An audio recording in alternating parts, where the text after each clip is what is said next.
Assalomu alaykum aziz do'stlar. Mana bugun sizlarga qisqa obzorcha qilib o'tamiz.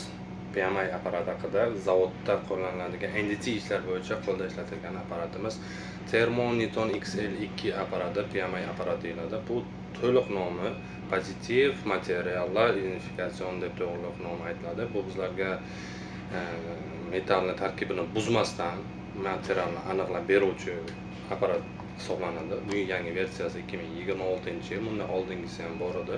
Nержавейка, xrom, mis, kumush hammasini va boshqalarni aniqlab beruvchi apparat bo'ladi. Bu detalni kesmasdan, eritmasdan natriy, xrom, magniy, med deb tarkibini ko'rsatib, qaysi markaga yaqinligini aniqlashga yordam beruvchi apparat deb hisoblanadi.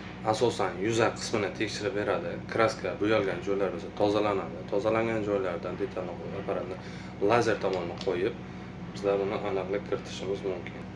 Nikel, xrom bilan qoplangan turbalarni chalkash mumkin. Ularni biz tozalab, ustini silliq holatga keltirgandan so'ng tekshirib ko'ramiz. Tekshirishni keyingi jarayonlarda ko'rib chiqamiz. Mayli, salomat bo'ling.